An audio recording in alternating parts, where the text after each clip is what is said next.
My son was born into a world of perfect silence. The most brilliant surgeon in the state, my husband, was powerless.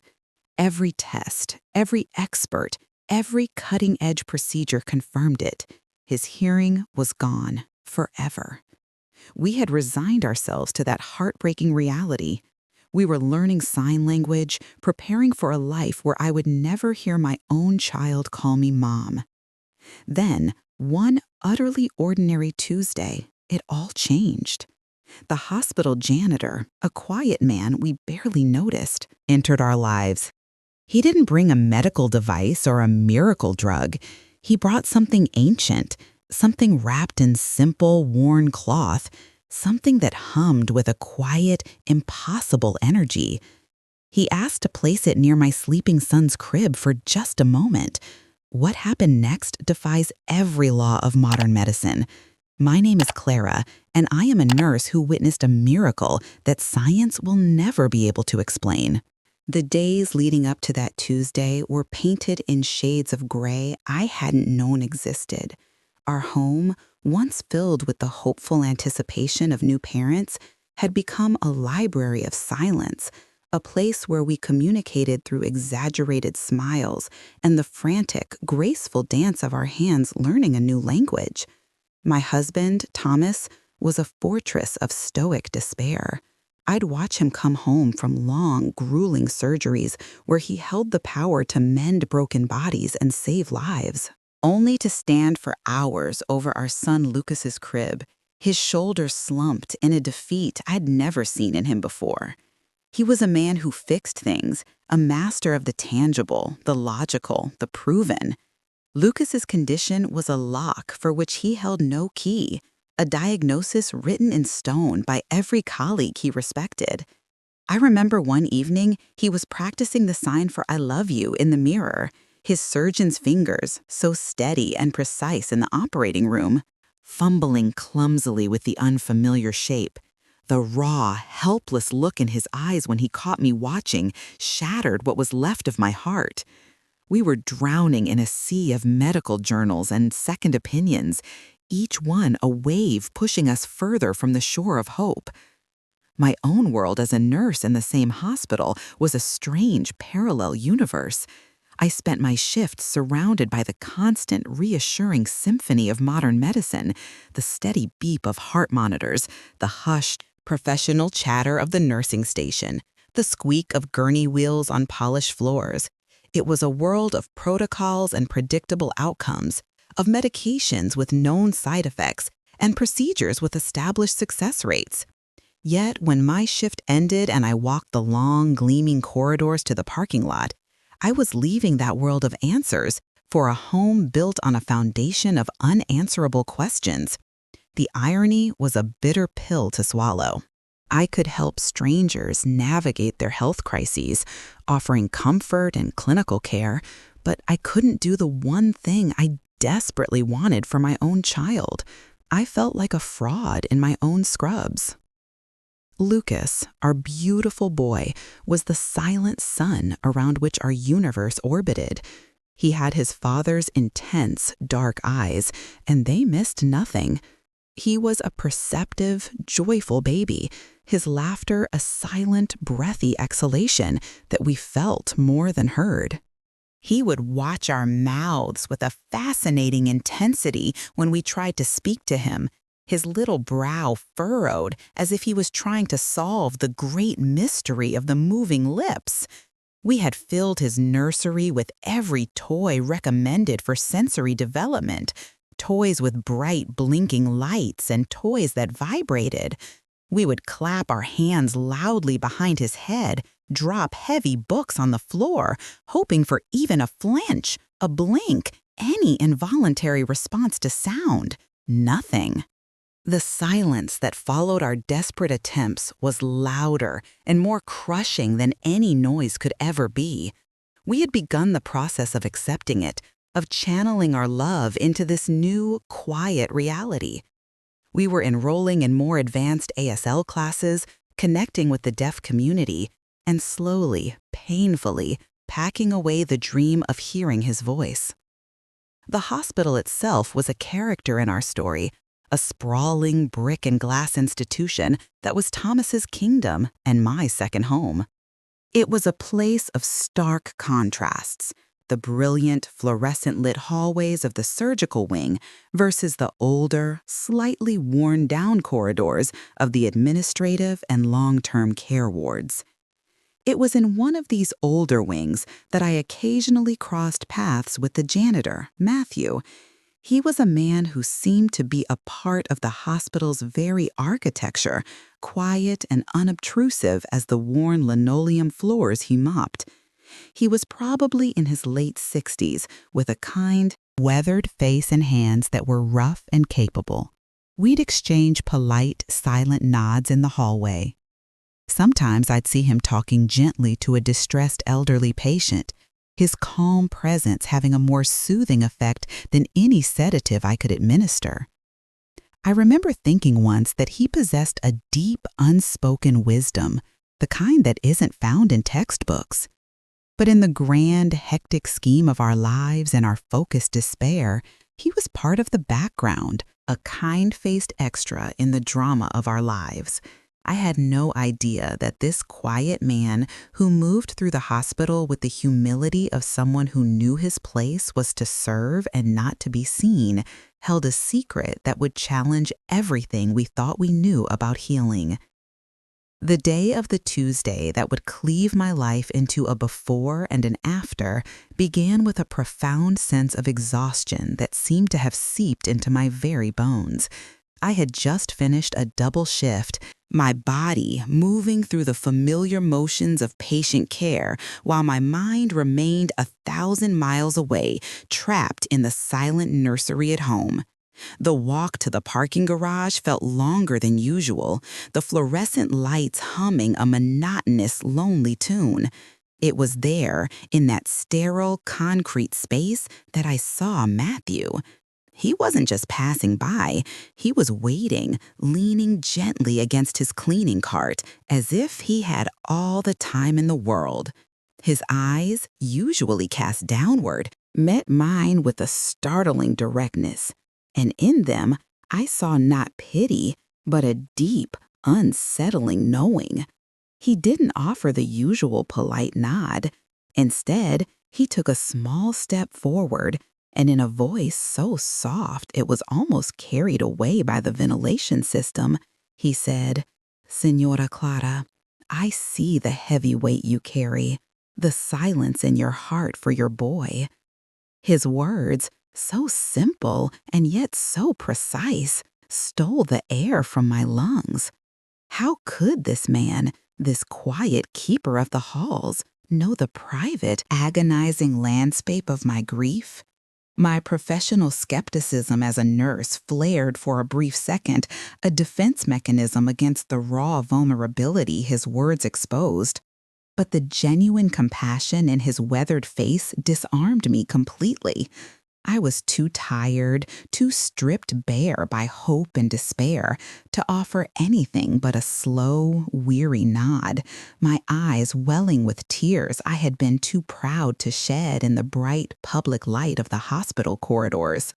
He didn't offer explanations or empty platitudes. He simply said, "There are older ways, paths not found in the books the doctors read." My grandfather and his father before him were men of the earth, of the spirit. They understood that some wounds are not of the body, but of the soul's connection to the world.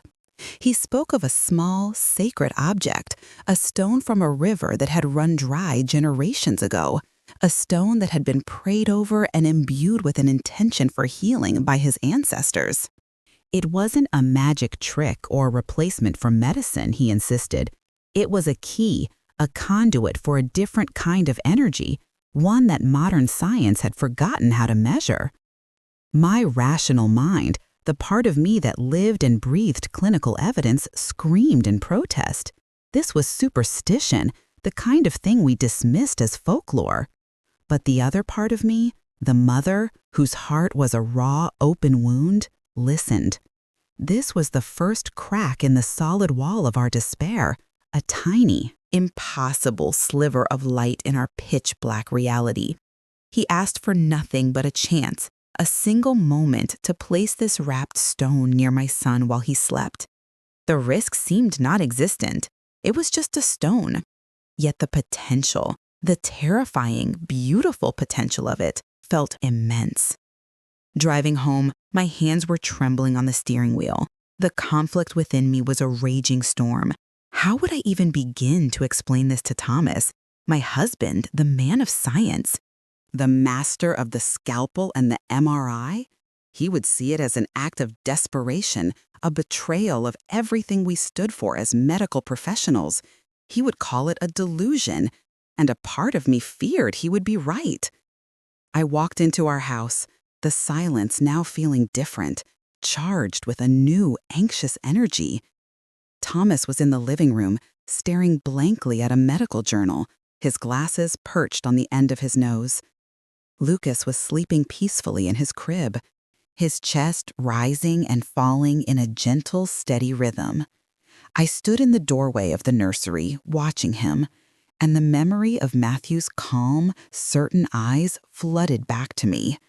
It was that certainty, a quality so absent from our own lives, that ultimately decided me. I wouldn't tell Thomas, not yet. The weight of this secret felt immense, a solitary burden I chose to carry. If it came to nothing, he would never have to know about this moment of weakness. If it came to something, I couldn't even finish the thought. Later that evening, under the guise of needing some fresh air after my long shift, I met Matthew in the hospital's small, neglected courtyard garden. The night air was cool, and the only light came from the distant windows of the hospital. He was there, as promised, a small, nondescript bundle of faded blue cloth in his hands. It was smaller than I had imagined, fitting neatly in his palm. As he gently placed it in my hands, I expected to feel something, a vibration, a warmth, a tangible sign of its supposed power, but I felt nothing, just the cool, smooth weight of the stone through the thin fabric. It was profoundly ordinary. A wave of crushing disappointment washed over me. Had I truly pinned a shred of hope on this? On a rock? Matthew seemed to sense my doubt. He didn't smile. He simply looked at me and said, "Faith is not in the feeling, Señora Clara. It is in the action. It is in the quiet space you hold for a possibility." His words were a balm and a challenge. I clutched the small bundle, this seemingly inert object that carried the hopes of a lineage I would never know, and walked back to my car, my heart a tangled knot of fear, shame, and a stubborn flickering ember of something I hadn't felt in months: hope. I'd love to know where in the world this story is finding you. The world of healing and hope is a vast and beautiful one, and it connects us all in unexpected ways. If you feel comfortable, could you tell me the name of your city or town in the comments below? It would mean so much to me to know a little about the community that is sharing in this moment with our family. The bundle felt like a lead weight in the pocket of my scrubs as I walked back into our home. The silence now, a conspirator in my secret. Thomas was in his study, the blue light of his computer screen illuminating the tired lines on his face. He was researching again, a futile quest I knew would only end in the same clinical dead end. I slipped past his door and went straight to Lucas's nursery. He was still asleep, a perfect, peaceful angel in the soft glow of his nightlight. My heart hammered against my ribs, a frantic, guilty rhythm. This was it, the moment of truth, or the moment of my ultimate foolishness. I stood over his crib, my hand shaking as I pulled the small, cloth-wrapped object from my pocket. It still felt utterly ordinary, just a smooth, cool stone. Matthew's words echoed in my mind. Faith is in the action. With a trembling breath, I gently placed the bundle on the small shelf just above his crib, nestled between a soft, stuffed elephant and a framed photo of our family. I stood there for what felt like an eternity, watching, waiting, my entire being focused on my son. Nothing happened. The room remained steeped in its profound quiet. The only sound was the ragged intake of my own breath. A hot wave of shame and disappointment crashed over me. What had I been thinking? I was a nurse, a woman of science. I had let a kind man's folktale exploit my deepest, most vulnerable wound. I left the stone there, a monument to my own desperation, and went to bed, curling away from Thomas's sleeping form, feeling more alone than I ever had. The next morning was a study in painful normalcy. Lucas woke up with his usual silent gurgles and smiles. Thomas left for the hospital early, giving me a distracted kiss on the cheek. The bundle on the shelf seemed to mock me from the corner of my eye. I went about our new routine, signing to Lucas as I fed him, pointing to objects, and making the corresponding signs. His bright eyes followed my hands, but there was no change, no reaction. The hope that had flickered so dangerously the night before was now a cold, dead ember in my chest. I decided I would return the stone to Matthew that evening after my shift. I would thank him for his kindness, but explain that our paths were different, that we had to live in the world of our reality. I dressed for work in a fog of resignation, the weight of my failed secret now replaced by the heavier, more familiar weight of accepted fate. It was later that afternoon, as I was preparing a bottle in the kitchen, that the world shifted on its axis. I had my back to the nursery door, the hum of the refrigerator filling the small space. And then I heard it, a sound, a sharp, percussive clatter from the nursery, followed immediately by a sound I had never heard before, a short, startled cry from Lucas, not the silent, breathy exhalation of his usual distress, but a true, vocalized cry, a sound. The bottle slipped from my hands, shattering on the tile floor, milk and glass spraying everywhere. But I didn't care. I was frozen. My blood turned to ice, then fire. Had I imagined it? My body moved before my mind could process, stumbling through the doorway into the nursery. Lucas was sitting up in his crib, his little face scrunched up and red, tears streaming down his cheeks, and he was crying, audibly, a real, hiccuping, heartbreaking wail. On the floor beside the crib lay his stuffed elephant. He had thrown it. He had heard it hit the ground. I don't remember moving, but suddenly I was on my knees beside his crib, my hands gripping the bar so tightly my knuckles were white. "Lucas," I whispered, my voice a broken, disbelieving thing. His cries softened to whimpers, his dark, wet eyes focusing on me. I was crying too, tears streaming down my face uncontrollably. I reached out a trembling hand and snapped my fingers, sharply, just to the side of his head. He flinched. He turned his head toward the sound. A full, deliberate turn. A response. A miracle. A sob ripped from my throat. A raw, "Ah!" I scrambled to my feet, my legs like jelly, and fumbled for my phone on the dresser. My hands were shaking so violently I could barely dial. I called Thomas. It rang once, twice. "Clara?" he answered, his voice clipped, professional. He was likely between surgeries. I tried to speak, but all that came out was a choked sob. "Clara? What's wrong? Is it Lucas?" His voice was instantly sharp with panic. He can hear," I finally managed to gasp. The words feeling alien and impossible on my tongue. Thomas, he can hear. He heard a toy fall. He cried, a real cry. There was a long, dead silence on the other end of the line. I could picture him in his pristine white coat, standing in some bright hallway, his world of logic and predictability crumbling around him. "What did you say?" he finally asked, his voice barely a whisper. "Come home," I begged, my voice breaking. "Just come home now." The wait for Thomas was an eternity.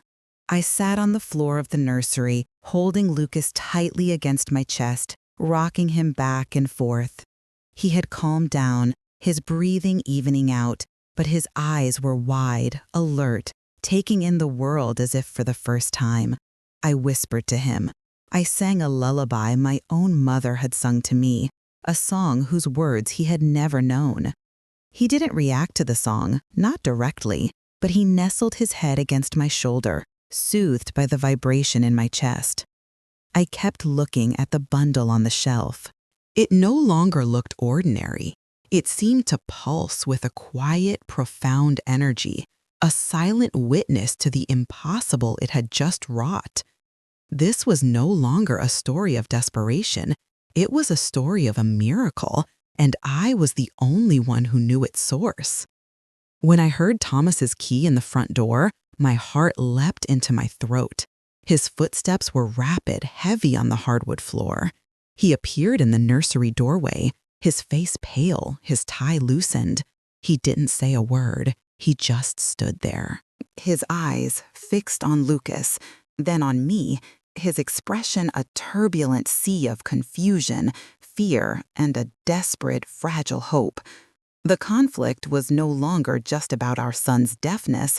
It was now about the very foundation of our beliefs and the immense, terrifying secret I now carried alone. The following weeks were a whirlwind of conflicting emotions, a dizzying pendulum swing between pure, unadulterated joy and a deep, gnawing anxiety that settled in the pit of my stomach like a stone. Lucas's world had been irrevocably opened. He started at the sound of the doorbell, his little body jolting with a delightful surprise.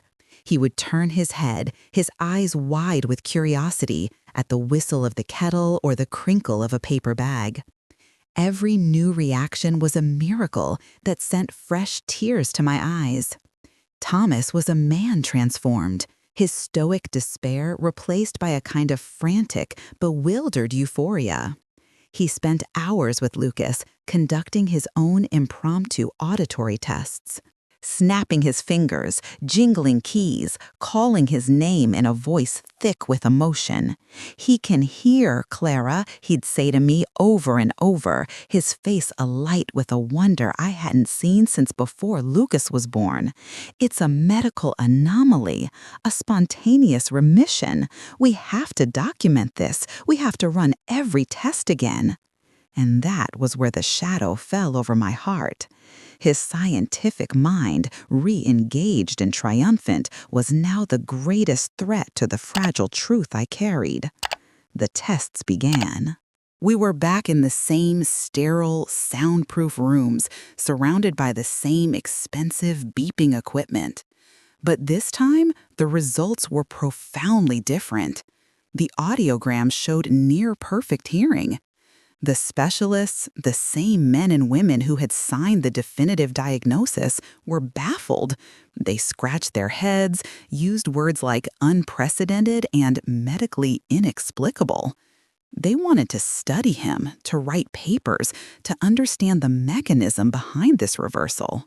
Thomas was in his element, the brilliant surgeon collaborating with his peers, trying to solve the greatest mystery of his career. And I, the nurse who understood the language of their charts and graphs, had to sit there and nod, pretending to share their confusion, all while knowing the answer was nestled on a shelf in my son's room, wrapped in a piece of faded blue cloth. The guilt was a constant, cold companion. Every time Thomas looked at me with his excited, questioning eyes, I felt like I was lying to him.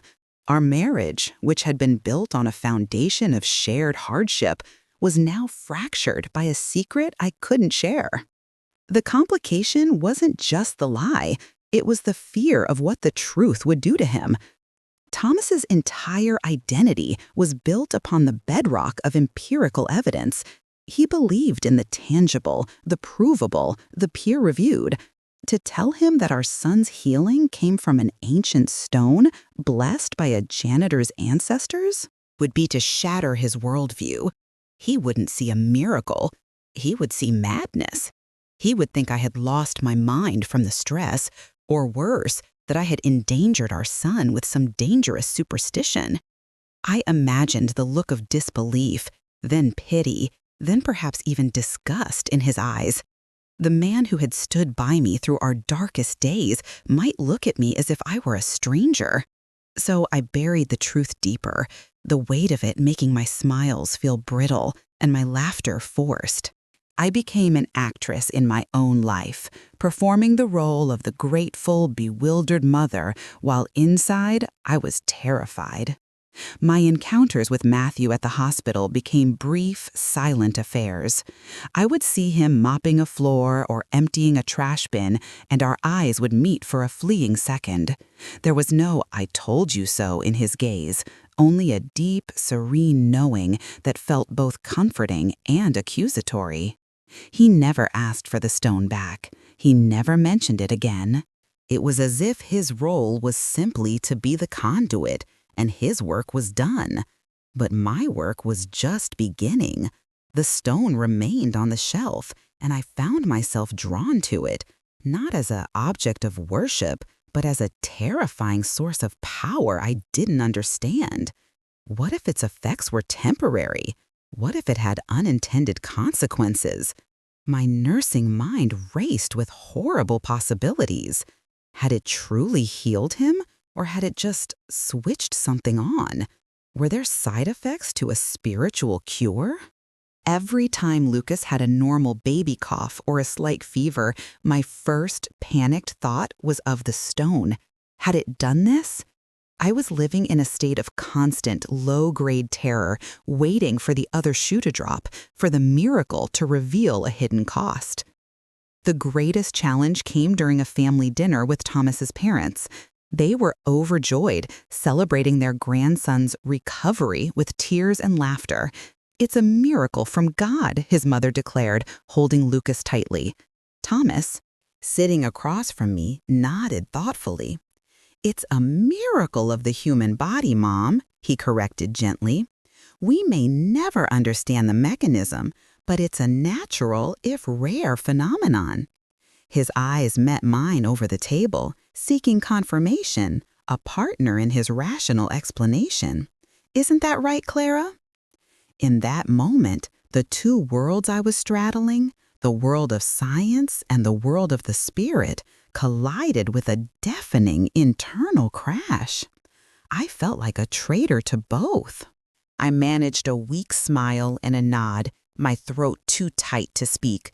I was betraying my husband's trust by hiding the truth, and I was betraying the profound, inexplicable gift we had been given by reducing it to a mere natural phenomenon. I was caught in an impossible lie, and the pressure was building, threatening to crack me wide open. The joy of Lucas's hearing was now inextricably tangled with the dread of my secret, and I knew I couldn't carry it forever. The weight was becoming too heavy, and the fear of losing everything, my husband's respect, the stability of our family, and perhaps even the miracle itself, was a shadow that grew longer with every passing, complicated day. The breaking point came on a day that should have been perfect. Lucas was having his final comprehensive audiological assessment, the one that would officially close his medical file and declare him a case of spontaneous resolution. Thomas was beaming, holding our son's small hand as the audiologist placed the headphones over his ears. I stood in the corner of the room, my arms crossed tightly over my chest, a silent spectator built on a foundation I knew was false. The machine beeped and whirred, and Lucas, now more accustomed to sound, would happily press a button each time he heard a tone. The audiologist smiled, nodding at Thomas. "Perfect responses, Dr. Evans. Absolutely textbook." Thomas looked over at me. his face alight with a triumphant, proud joy that should have filled me with the same elation. But all I felt was the cold, hard knots, my secret, tightening in my stomach. Later, as we walked out of the clinic into the bright afternoon sun, Thomas slung his arm around my shoulders, pulling me close. "We did it, Clara. We got through it. Our boy is whole." The word whole struck me like a physical blow. It implied he had been broken before, and that this fix was a triumph of our endurance, of modern medicine's mysterious ways. He didn't know that the fix had come from a source he would deem primitive and irrational. That night, as Thomas slept soundly beside me, exhausted and content, I slipped out of bed and went to Lucas's room. The moonlight streamed through the window, illuminating the small bundle on the shelf. I took it down, the cloth cool against my skin. For the first time, I unwrapped it. The stone was smooth and dark, almost black, with a single, faint white vein running through its center like a crack of lightning. It was just a stone, and yet it wasn't. Holding it in my bare hand, I felt a strange, deep sense of calm, a resonance that seemed to quiet the frantic, guilty chatter in my mind. It was in that moment of quiet that I knew I couldn't live this lie any longer. The secret was a poison, and it was slowly eroding the very joy it had helped create. I had to tell Thomas. The risk of losing him felt less terrifying than the certainty of losing myself in this deception. I chose my moment the next evening, after Lucas was asleep. I asked Thomas to sit with me in the living room, my heart pounding a frantic, terrified rhythm against my ribs. I had the stone, rewrapped, clutched in my sweaty palm.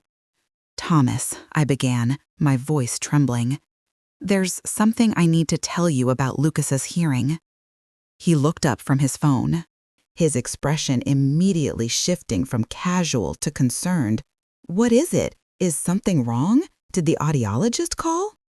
"No, nothing like that," I said, taking a deep, shuddering breath. "It's about how it really happened."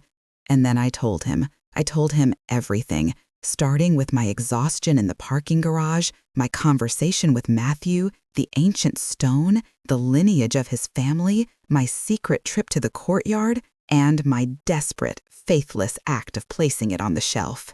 I spoke in a rushed, quiet torrent, watching his face transform from confusion to disbelief and then to a stony, horrified silence.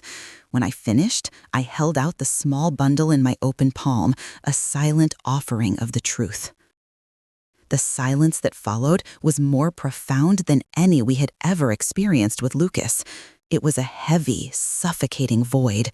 Thomas stared at the cloth-wrapped stone as if it were a venomous snake. He didn't yell. He didn't get angry. The look in his eyes was worse than anger. It was a deep, profound disappointment that felt like a physical wound. "You did what?" he finally whispered, his voice dangerously low. "You brought some rock from a janitor into our son's room? And you're telling me you believe this is what cured him?" I tried to explain Matthew's quiet certainty, the feeling I had, the impossibility of the timing, but he cut me off with a sharp shake of his head. "Clara, you're a nurse. You, of all people, should know how dangerous this is. This is superstition. This is madness. You subjected our son to some unregulated, unknown thing based on a story from a man who cleans floors?" He stood up, pacing the room, running his hands through his hair in a gesture of utter frustration. "Do you have any idea what you've done? You've compromised every piece of data. We will never know what truly happened now.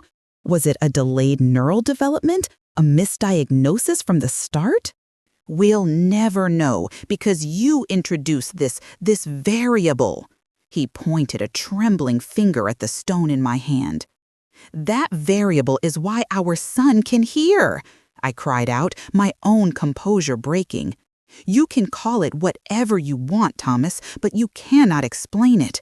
None of your colleagues can. It defies your science because it exists outside of it." He stopped pacing and looked at me, and I saw the surgeon in him, the man who needed a sterile field in controlled conditions.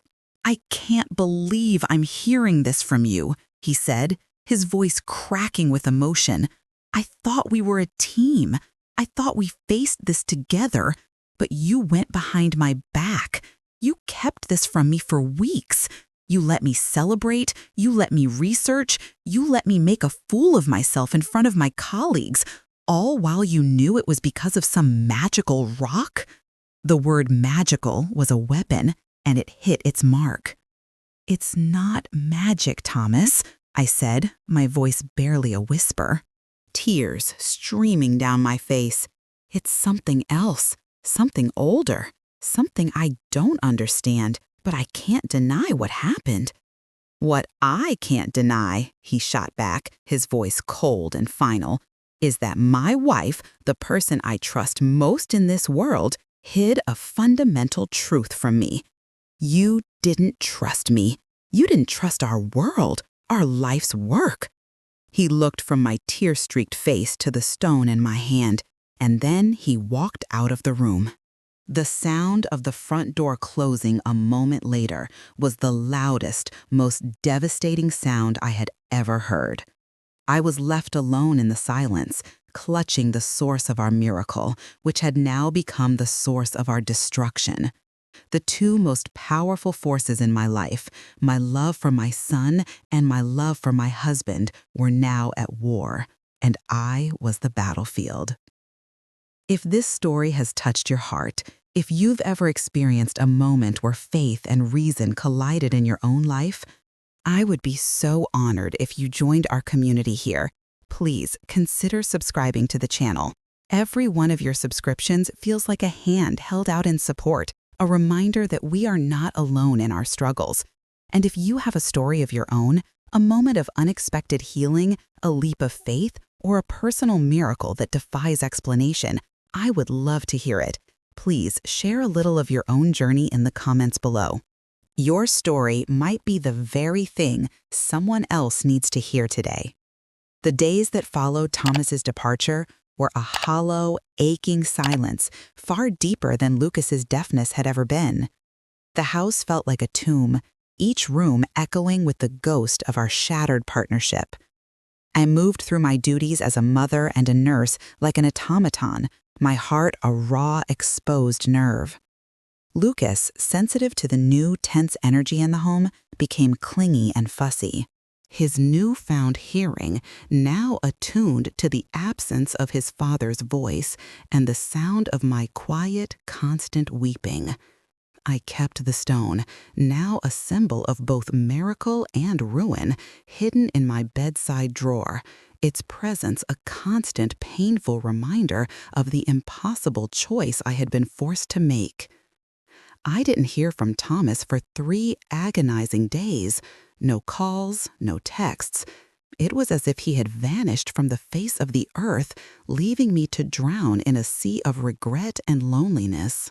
I replayed our argument in my mind on a torturous loop, wondering if I should have never told him, if preserving his worldview would have been a kinder, more loving act than presenting him with a truth he was incapable of accepting. It was on the 4th morning, as I was forcing myself to eat a piece of toast that tasted like ash, that the front door quietly opened. My heart leapt into my throat. Thomas stood in the doorway, looking like a man who had been to war and back. He was unshaven, his clothes were wrinkled, and the shadows under his eyes were so deep they looked like bruises. He didn't step fully inside, just stood on the threshold, his keys still in his hand. We stared at each other across the expanse of the living room, the gulf between us feeling wider than any ocean. "I've been staying at a hotel," he said, his voice rough with exhaustion. "I've done nothing but think." I couldn't speak, could only wait, my entire body trembling. I went back through all of Lucas's files, he continued, his gaze dropping to the floor. Every test, every scan, every consultant's note. I read them until my eyes blurred. I was looking for a flaw, for anything I might have missed, any possible scientific explanation that could fit the data. He finally looked up at me, and the raw, unvarnished confusion in his eyes was somehow more heartbreaking than his anger had been. There isn't one, Clara. It is medically impossible. The neural pathways were not just underdeveloped, they were absent. The diagnosis was correct. By every law of anatomy and physiology I have dedicated my life to, our son should not be able to hear. He took a tentative step into the room, then another, until he was standing before me. He didn't try to touch me. I spent my career believing that if I just studied enough, learned enough, practiced enough, I could understand and fix anything within the human body. Lucas's condition was the one thing I couldn't fix, and it broke me. Then, when he could hear, it felt like the universe was giving me a second chance, a mystery I could finally solve. He shook his head, a slow, weary motion. But you took that away from me. You presented me with an answer that wasn't an answer at all, not in any language I understand. I found my voice then, small and fragile. I didn't do it to hurt you, Thomas. I did it because it was the truth. And because carrying the secret was killing me. He nodded slowly, as if absorbing this. I know, he whispered, and that's what I couldn't stop thinking about. My pride, my identity as a surgeon was more important to me than my wife's peace. I was so furious that my worldview was challenged that I didn't stop to consider the courage it took for you to tell me. You were living with a miracle, and all I could do was demand it fit into a test tube. He finally reached out, his hand hovering near mine before he gently took it. His touch was warm, familiar, and it unleashed a fresh wave of tears I didn't know I had left. I don't understand the stone, Clara, he said, his voice thick with emotion. I may never understand it. It goes against everything I believe. But I cannot deny our son. I cannot deny the evidence of my own ears hearing his laughter. And I cannot deny you. He looked toward Lucas's room, where our son was babbling happily to himself in his crib. If the price of that miracle is admitting that there are things in this world beyond my comprehension, then it's a price I am willing to pay. My love for you and for him is bigger than my need for a logical explanation. It wasn't a full surrender of his beliefs, but a fragile, hard-won truce. It was an agreement to live in the mystery, together. We spent the rest of the day in a quiet, tentative peace. We didn't talk about the stone or Matthew. We just were. We played with Lucas on the living room floor, and Thomas watched, truly watched, as our son turned his head at the sound of a car passing outside or cooed in response to Thomas's voice. I saw the moment it truly settled in his heart, the moment he stopped seeing a medical anomaly and started seeing our son, whole and healed by a grace we did not earn and could not explain. Later that evening, after we had put Lucas to bed, I brought the stone out from the drawer. I placed the small, cloth-wrapped bundle on the coffee table between us. Thomas looked at it for a long time, his expression unreadable. He didn't reach for it. He didn't ask to examine it. He simply acknowledged its presence, the silent third party in our reconciliation. "What do we do with it?" he asked quietly. I had been thinking about that too. "We give it back," I said. "We thank Matthew and we return it. It was a key for us, but it's not ours to keep. It belongs to a different path." 1. We were allowed to walk down for just a little while. He nodded in agreement, a profound relief washing over his features. It was the first decision we had made about this entire situation as a true team, and it felt like the first solid step on the path toward healing the rift between us, a healing that had nothing to do with stones and everything to do with the humble, powerful choice to choose each other over being right. The next day, I sought out Matthew alone. I found him in the same older wing of the hospital, meticulously polishing the handrails.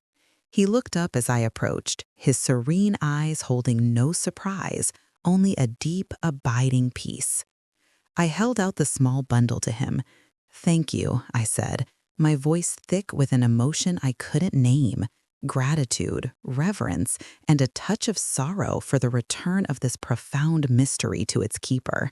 He took it, his rough, capable hands closing gently around the cloth.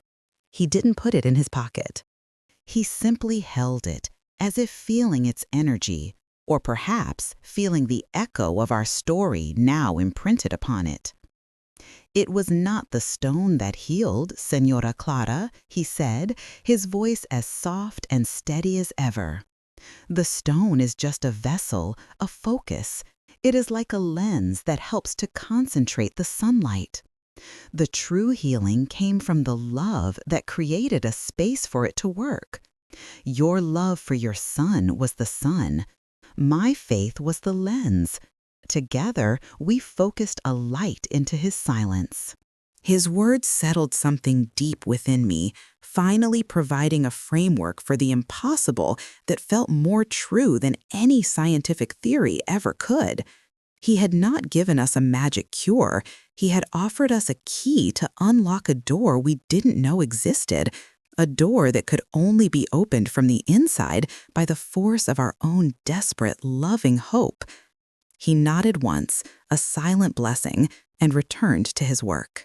The humble keeper of secrets, and a wisdom as deep and silent as the river that had once birthed the stone.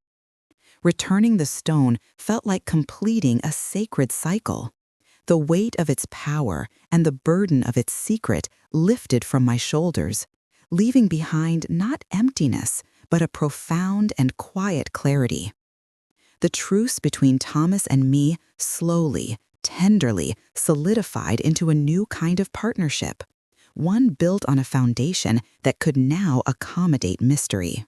He never fully embraced the idea of the stone, but he learned to hold my belief in it with respect, the way one might hold a precious, fragile artifact from a culture they do not understand, but have learned to appreciate.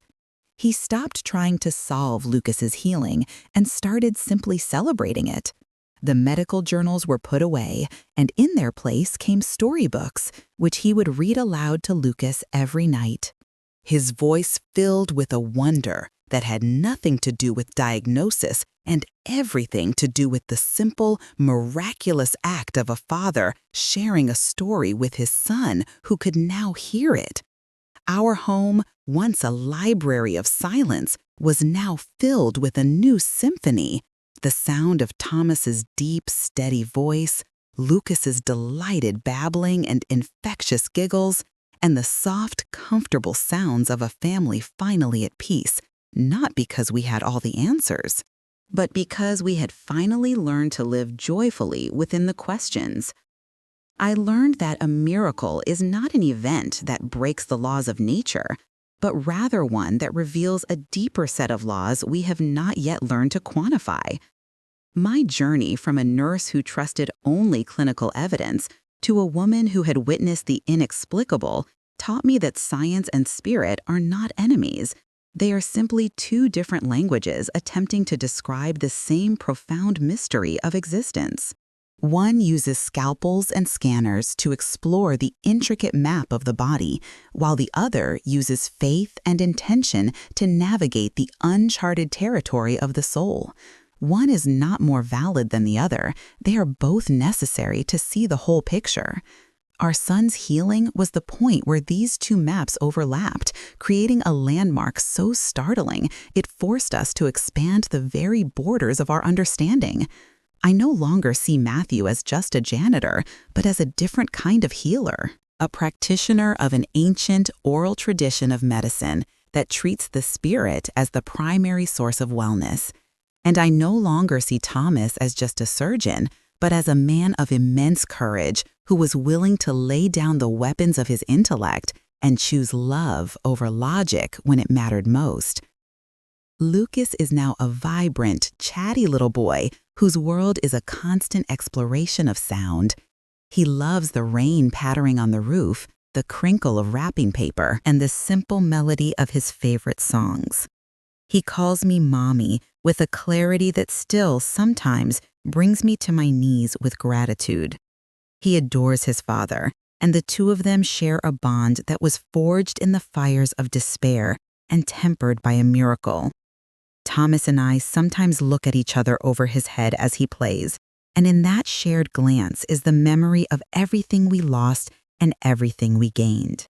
We don't speak of the stone often, but it is there, a silent, acknowledged part of our family's history, the catalyst that taught us the most valuable lesson of all, that the greatest healing often begins not with a prescription, but with an open heart. The world is a far more mysterious and beautiful place than I ever allowed myself to believe, filled with currents of energy and connection that our modern instruments are too crude to measure.